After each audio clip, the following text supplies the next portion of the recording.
జగన్రెడ్డి పాలన మరీ వరస్ట్గా ఉంది. కరెంటు బిల్లులే కానీ, రేషన్ బిల్లులే కానీ, రేషన్ కార్డులే కానీ ఒకరికి ఇచ్చి ఒకరికి ఒక, పెన్షన్లు కూడా ఒకరికి ఇచ్చి ఒకరికి ఒక. అదేమంటే ఆ పార్టీ పేరు వాళ్ళు పెట్టి ఈ పార్టీ వాళ్ళకి కట్ చేస్తున్నారు పెన్షను. ఆ పద్ధతి మార్చుకుంటే రేపు పొద్దున్న జగన్మోహన్ రెడ్డి గారు ఏదో ఆలోచన చేస్తారు. కానీ జనాలు ఆ పద్ధతిలో ఉంటే మట్టుకి రాజధాని తాకట్టు పెడతాం ఇవన్నీ జనాలు చూస్తున్నారు.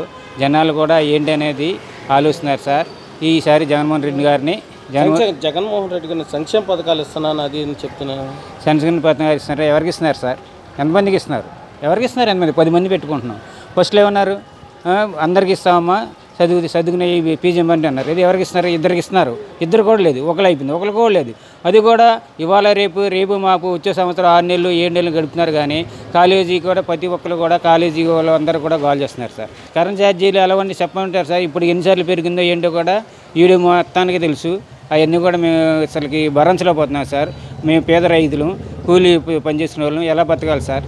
ఇప్పుడు కూడా ఏంటంటే ఆలోచన జగన్మోహన్ రెడ్డి గారిని ఏం చేయాలని చెప్పి ఆలోచనలు ఉన్నారు సార్. ఈ పరిపాలనలో ఇలా చేస్తే మట్టుకి జగన్మోహన్ రెడ్డి గారు రేపు వచ్చే ఎలక్షన్లో జనాలు ఓడిస్తాను కూడా మనసులోకి వెళ్ళిపోతున్నారు సార్. రాజధాని ఇక్కడే ఉంటుందని ఎలక్షన్ అప్పుడు చెప్పారు. ఈరోజు 3 రాజధానులు అంటున్నారు. దాని మీద మీరేమంటారు? అసలు ఒక్క రాజధానికే లేదు. 3 రాజధానులు అంటే జనాలు ఎలా నమ్ముతారు సార్?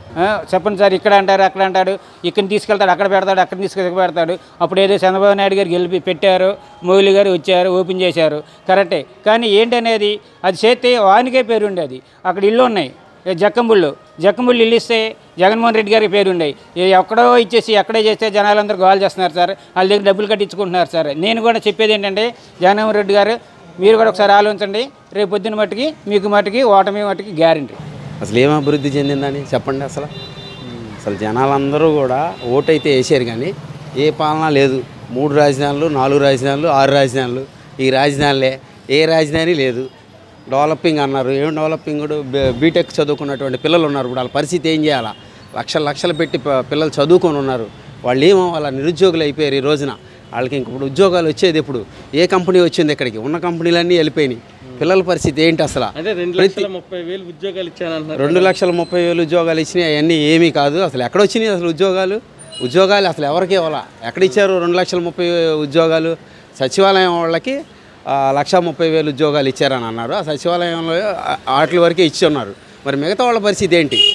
2,30,000 మందికి ఇస్తే సరిపోతుందా? మిగతా వాళ్ళకి ఏజ్ బార్ అయిపోతుంది. ఆ ఏజ్ బార్ పరిస్థితి ఏంటి? మళ్ళీ మీరు 58 సంవత్సరాలు పోయి 60 సంవత్సరాలు చేశారు. 60 సంవత్సరాలు చేశారు. మరి మిగతా వాళ్ళకి ఏజ్ బార్ పెంచుతారా మీరు? ఇప్పుడు ఉద్యోగస్తులకి 58 నుంచి 60 చేశారు. అదే 2 సంవత్సరాలు వీళ్ళకి కూడా మరి పొడిగిస్తున్నారా? ఇది న్యాయమేనా? చెప్పండి. ప్రతి ఒక్కరు కూడా మీరు తెలుసుకోవాల్సినటువంటి విషయం, చదువుకున్నటువంటి పిల్లలు, మీరు ఓటేసేవాళ్ళు ప్రతి ఒక్కరు కూడా తెలుసుకోవాల్సినటువంటి విషయం ఏంటంటే 60 సంవత్సరాలు మీరు అది పొడిగించినప్పుడు 2 సంవత్సరాలకి ఉన్నటువంటి పిల్లలకి మీరు 2 సంవత్సరాలు రెడ్డి వచ్చిన తర్వాత కరెంటు ఛార్జీలు ఎలా ఉన్నాయి? నిత్యావసర ధరలు ఎలా? అసలు విపరీతంగా పెరిగిపోయినాయి. కాయగూరలు కానీ అన్ని నిత్యావసర వస్తువులు కానీ అసలు 500కి తీసుకొస్తే అసలు ఒక కవర్ కూడా నిండే పరిస్థితి లేదు. అసలు సామాన్య మానవుడు బతికే రోజులు పోయినాయి. ఇక ఈ ఊర్లో వదిలేసి వెళ్ళిపోయే పరిస్థితి లాగా ఉంది ఇప్పుడు ఉన్నటువంటి పరిస్థితులన్నీ కూడా. ఇక వదిలేసి వెళ్ళిపోవడమే కూడా నెక్స్ట్. కానీ ఏదన్నా వైఎస్ఆర్ పార్టీ వస్తే ఇక ఊళ్ళో వదిలేసి వెళ్ళిపోవడమే. ఇక సంక్షేమ పథకాలు అసలు ఏం పథకాలు ఇచ్చారు చెప్పండి? అక్కడ పథకాలు ఇచ్చినవి ఏమున్నాయి? అసలు ఏ పథకాలు అమల్లో జరిగినాయో చూపించండి. ఏ ఒక్క పథకం కూడా అన్ని పథకాల్లోనే ఉన్నాయి తప్పించి ఏ ఒక్కటి కూడా జరగలేదు మాకు తెలిసి.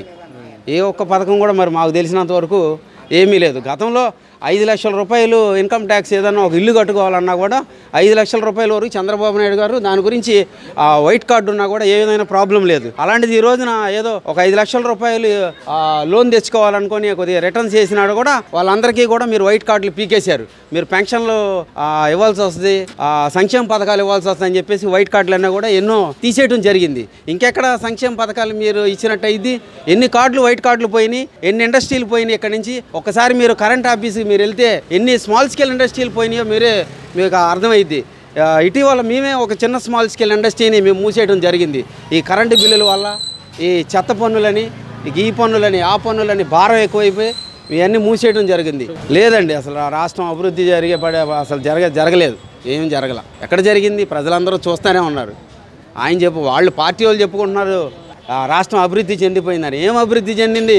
ఎక్కడ వేసినాయి అక్కడే ఉన్నాయి. అసలు ఒక రోడ్డు వేయాలంటేనే సంవత్సరాలు పడుతుంది. ఒక రోడ్డు డెవలప్ అవ్వాలంటేనే సంవత్సరాలు పడుతుంది. ఇక అప్పుడు దాన్ని బట్టి ఎంత డెవలప్ అయిందనే చూడండి.